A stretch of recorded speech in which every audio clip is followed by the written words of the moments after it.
Breaking news, Elon Musk and I agree with each other. The GOP tax scam is a disgusting abomination.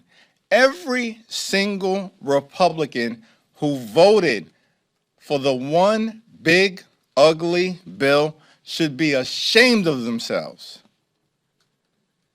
They aren't helping their constituents. They are hurting their constituents. That's an objectively verifiable fact. The GOP tax scam is a disgusting abomination.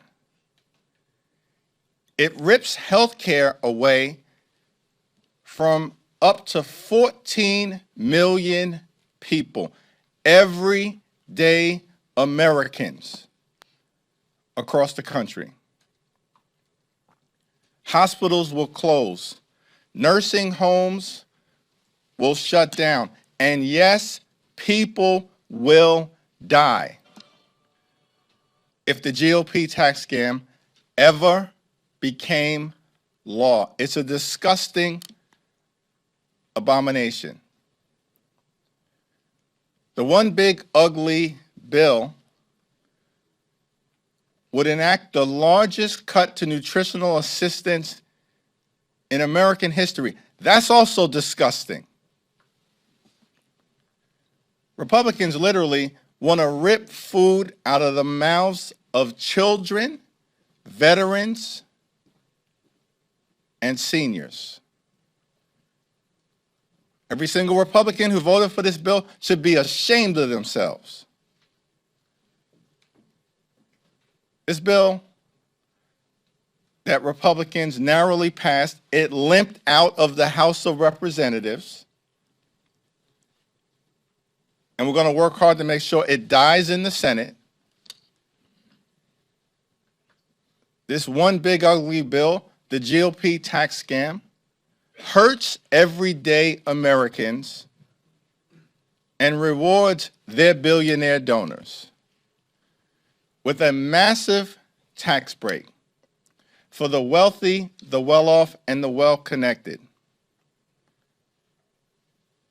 And to make matters worse, they will saddle our children and grandchildren with more than $5 trillion in additional debt in order to subsidize the lifestyles of the rich and shameless. Elon Musk and I agree with each other on this particular issue. The GOP tax scam is a disgusting abomination. Questions? Is this Elon Musk yelling on his way out? Do you think this is going to move the needle in the Senate? For all the reasons that I just indicated, the bill is disgusting. It's an abomination. It's a disaster for the American people. And as House Democrats, we've been saying it repeatedly, saying it at rallies, saying it at committee markups, saying it before the Rules Committee, saying it on the floor, hour after hour after hour, into the early morning. And we'll continue to say it in the United States Senate. The bill limped out of the House of Representatives. They had to strong-arm members of the Republican conference to even get this done. Many of these Republicans know that they were doing the wrong thing by their constituents. And we're going to continue to expose it. Before Elon Musk decided to weigh in, the American people understood the deal. In every single poll that has come out over the last 2 weeks, the Republican one big ugly bill is deeply underwater. It is unfavorable by 8 points, 10 points, 15, 16 points. Every single poll across this country that has come out over the last 2 weeks, The American people have rejected the Republican one big ugly bill. And we're just getting started. Proposing this has to do with the getting rid of the EV tax credits. What do you think about those tax credits that benefit this particular billionaire and his company in Tesla? Clean energy credits that were part of the Inflation Reduction Act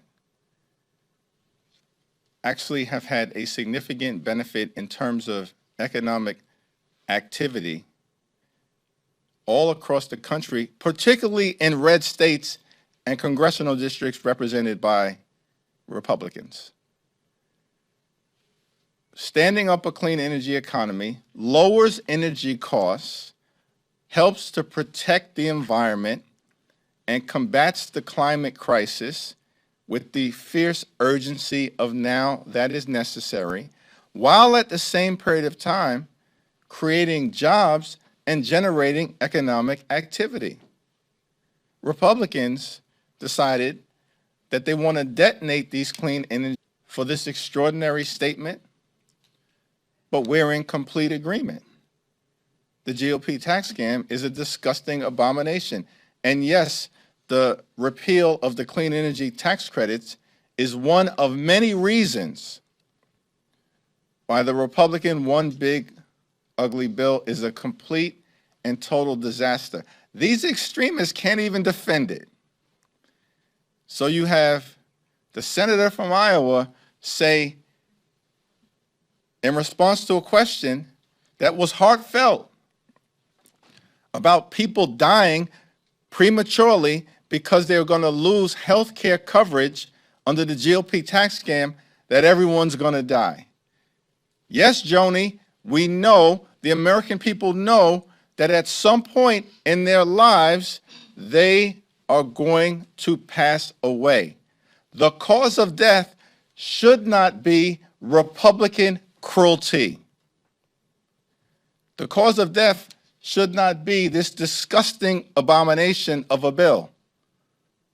The cause of death should not be the reckless Republican effort to rip away health care from millions of people and rip food out of the mouths of starving children or veterans in the United States of America. Has your caucus come any closer to making a decision on how to respond to the red line being crossed of Congresswoman McIver being charged or the potential threats against other members? There are ongoing conversations. First and foremost, what's important is that we stand strongly and firmly behind LaMonica McIver. And that's priority number one, to make sure that she has the first-rate legal representation that she needs to battle these charges. She does. We're going to make sure that she has the resources that she needs to aggressively push back on all fronts against this extreme, reckless, corrupt, legal assault on a duly elected member of Congress who was doing her job. We have to stand with her until these charges are either dismissed or defeated in court, and we will. And those are the most immediate priorities as it relates to standing up for LaMonica. And that's what we needed to initially put into place. And then, of course, there's a more collective response. And you can expect some activity and action on that front to be led in part by Jamie Raskin. Thanks. Thank you, Mr. Leader. During a discussion on CNN on Sunday, Debbie Dingell was discussing the voting blocks that Democrats lost in 2024. She says, we've got to lay out our agenda for what we're going to do. We need our Project 2028. Do you agree with Dingell's assertion? And on a related note, it's about a month after your major speech President Trump's 100 days, you mentioned that Democrats will be rolling out a blueprint, I believe you call it a blueprint for a better America. Can you give the American people an update on how that process is going, and can they expect something substantive on that front as they start to look towards Democrats' vision heading into 2026? There are ongoing conversations within the caucus to lay out different elements about our blueprint for a better America, anchored in a vision that is designed to build an affordable economy that lowers the high cost of living and makes life better for everyday Americans. That's the foundation. That's our North Star. Republicans are making life worse for you. Our objective is to make life better for everyday Americans, starting with an economy that actually works for and playing by the rules. So over the next few months, you'll see House Democrats collectively, after input from every element of the caucus, the progressives, the New Dems, the Blue Dogs, the entirety of the ideological spectrum that is the gorgeous mosaic of the House Democratic Caucus, is going to be a part of this process so that at the end of it, we're able to articulate a values-based vision for the type of America that House Democrats are fighting to bring to life. Debbie Dingell saying that Democrats need a Project 2028. A response to that? Well, Republicans are aggressively trying to destroy America as we know it and end the American way of life. That's what this Donald Trump effort has been all about, which, by the way, the American people are rejecting. Despite all of the talk of this so-called big mandate, this guy is the most unpopular president after 100 days in office in modern American history. So much for your mandate. And then your signature bill, this disgusting abomination, is also unpopular before Elon Musk spoke up. And so Project 2025 is a disaster for the American people. It's a reason why the American people are running away from Republicans. But of course, that's one side of the equation. The other side of the equation is, how do we rebuild the America that Donald Trump is trying to break in record time? And that's an effort that we as House Democrats look forward to being a part of as we move forward. We'll go to the back row. Thanks. The crypto industry spent heavily in 2024 on a lot of key races across the country, and they're expected to do similarly in 2026. You've seen, some internal divisions among Democrats in the Senate and the House around this crypto. Are you concerned at all at the spending and its potential influence on legislation? Well, crypto spent both for Democrats and Republicans. Certainly that was the case in the House of Representatives, because there are allies of the crypto industry on both sides of the aisle in the House, and that was reflected in the crypto industry's engagement. I think the best thing that can happen in terms of moving forward is that we arrive at a bipartisan solution in terms of the legislation that is pending in the Congress, because that's the only way for it to be sustainable. When you make an issue partisan, and at this point crypto is not partisan, Donald Trump is a separate problem that has to be addressed. The real-time corruption in terms of the Friends and Family program to monetize Trump's office and enrich parts of the family, in part by using crypto, that is a problem that has to be addressed decisively. And we're committed to doing that as Democrats. But when you take away that piece of it, which is a very important piece, I think substantively, figuring out how we arrive at a bipartisan resolution of the crypto issues that are currently pending before Congress is what will best serve the American people and also best serve an appropriately regulated industry that allows for innovation, but also has guardrails to protect the American consumer. Thanks. A lot of questions today. Thank you, Leader. House Republicans are moving to claw back billions of dollars in funding to USAID, NPR, and PBS, which they claim is a waste of taxpayer dollars. What is your position on taxpayers footing the bill for programs like that? All these things that are being proposed by extreme MAGA Republicans are dead on arrival. It's fantasy. It's not happening. It's not happening. And that's just the reality of the situation.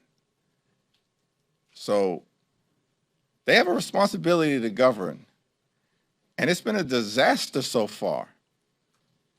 Chaos, cruelty, and corruption is what characterizes Republican complete control of government in this town. So my suggestion to them is, why don't you focus on the things that you actually promised you would focus on when you lied to the American people last year?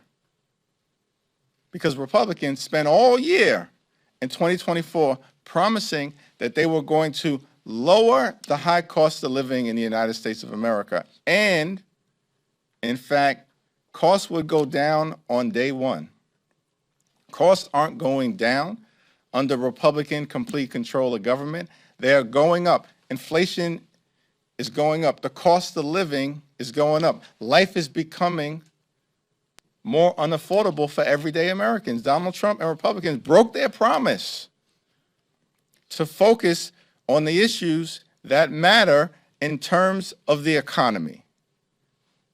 And that's one of the reasons why the American people are running away from the Trump presidency and the sycophants who are nothing more than a rubber stamp for Donald Trump's extreme agenda in Congress. So if follow-up to that, if you say if it's dead on arrival, then you want it to remain the way it is with taxpayers continuing to, I mean, if it's not going to go anywhere. I think my remarks speak for themselves. Yeah, follow up on that. You say it's not going to happen. You mean that you don't think Republicans have the votes to pass the rescissions package? Correct. And in the House and the Senate, or in which chamber? Remains to be seen what the case is in the House, but it's my full expectation that, as has been the case up until this point, they will confront strong and unified Democratic opposition in the House, struggle to get any bill out of the House of Representatives, and then it's dead in the United States Senate. You know, it only takes 50 plus 1 in the Senate. Dead in the United States Senate. Thank you, Mr. Leader. I just want to ask you about some reporting that we just published. CBS News has learned that the U.S. Navy is considering renaming multiple naval ships after civil rights leaders and prominent Americans, among them the USNS Harvey Milk, which of course this is coming during Pride Month, but other potential vessels include the USNS Thurgood Marshall, Ruth Bader Ginsburg, Harriet Tubman, Dolores Huerta, Lucy Stone, Cesar Chavez, and Medgar Evers. I know you've been quite critical of the Defense Department and the Defense Secretary on issues of diversity, so I just wanted to get your reaction to that. It's a complete and total disgrace. It's an utter abomination in terms of the extreme MAGA Republican effort to continue to erase American history. And we're not going to allow it to happen.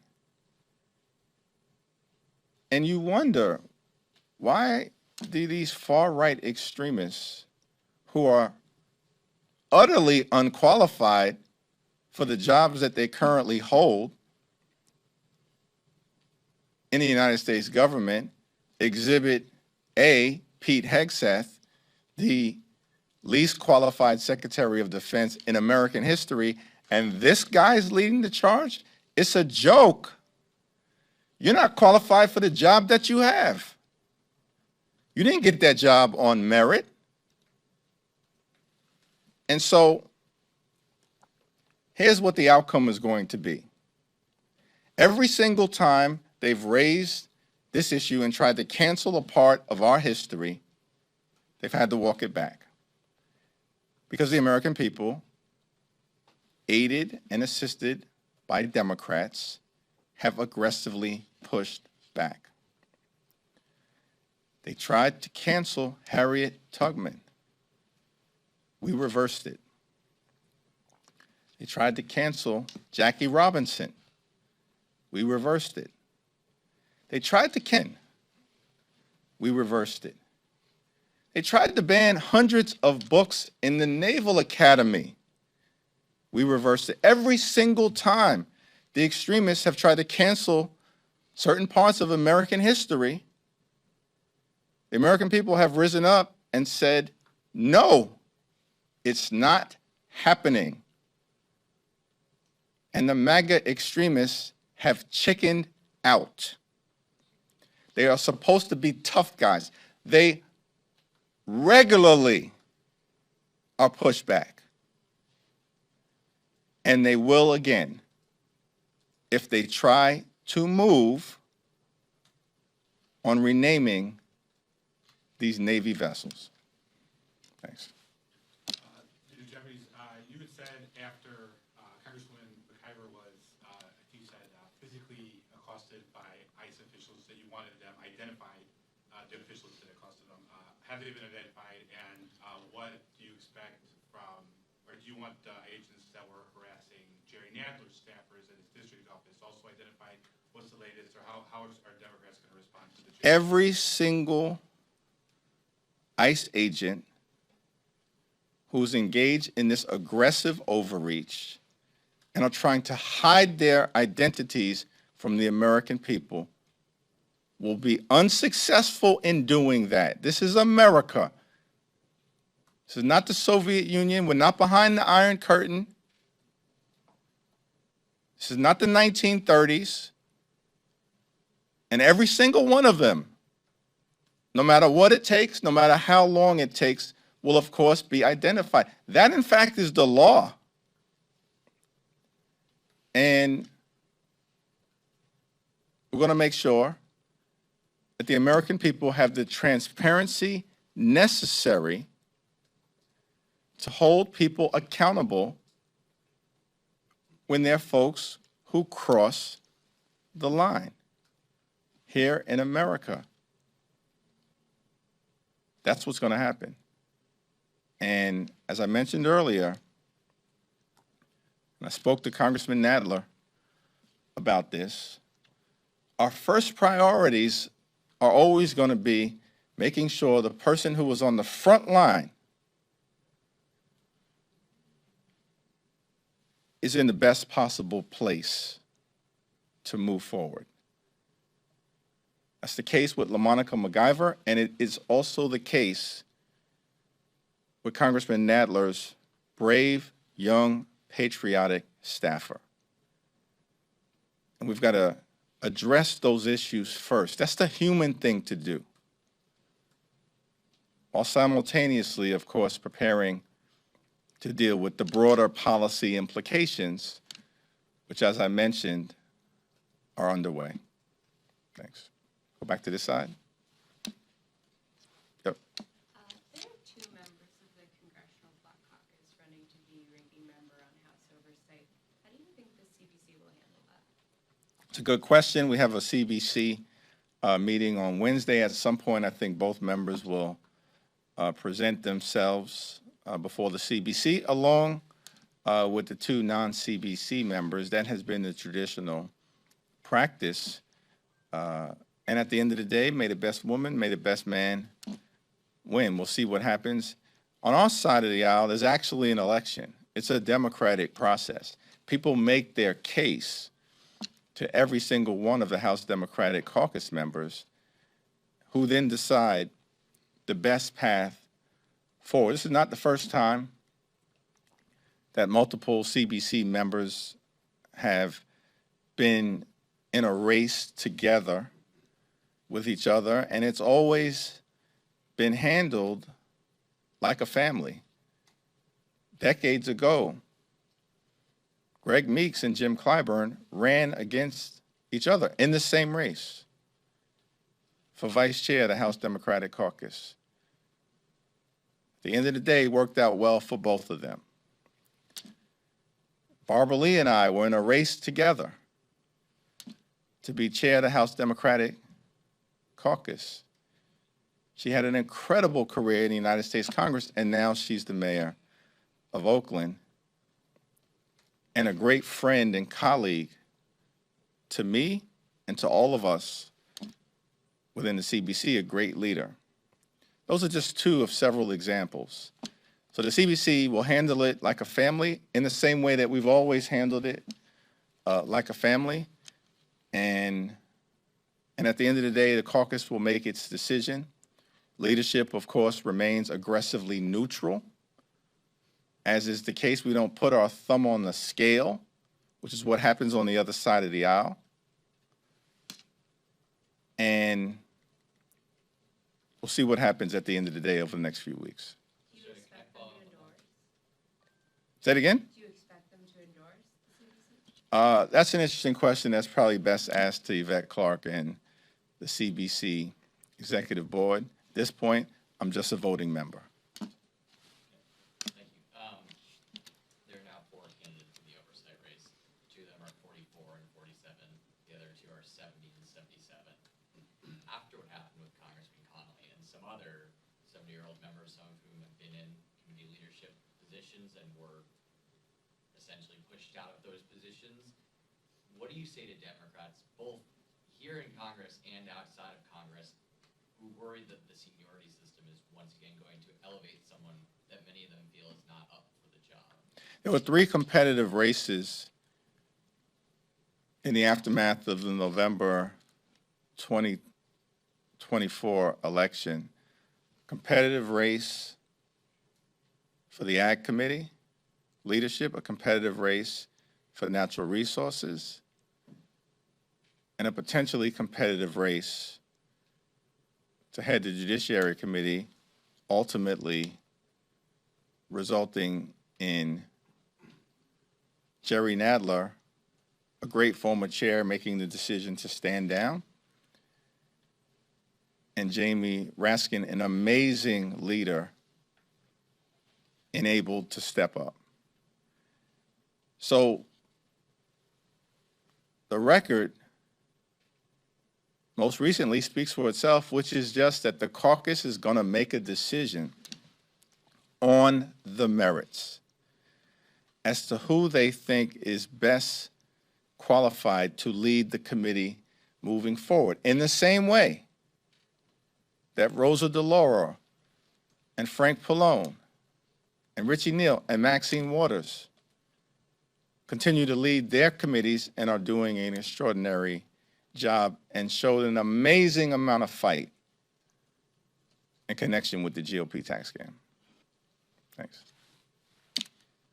Thank you, Leader. With Democrats vowing to fight the One Big Beautiful Bill as much as possible, do you Ugly bill. believe there should be any pressure on Leader Schumer when it comes to trying to block this bill? Leader Schumer and I had a great conversation over the weekend.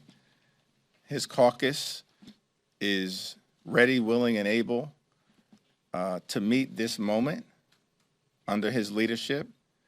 And I expect strong, forceful, principled, and unified Democratic opposition in the United States Senate. Last question. Thank you, Mr. Leader. So these past couple of months, you have, in your messaging, been attacking Elon Musk and at times even using him as a proxy for Donald Trump himself. Now that you supposedly agree with him in opposing this one ugly bill, like you call it. Not supposedly, actually agree Okay, so now with that him. you agree with him, are you concerned that undercuts your messaging against Elon Musk all along? And, why should voters believe you after this?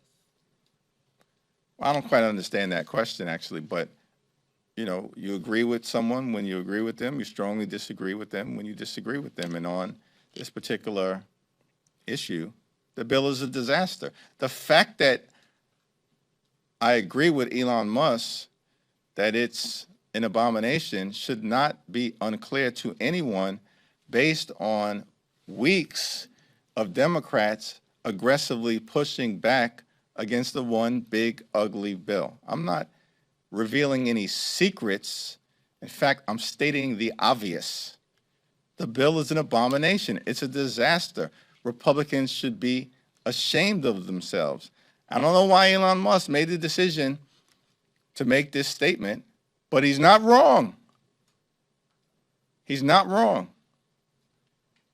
This bill will be a disaster for the American people, and it should be stopped in the United States Senate. Thank you.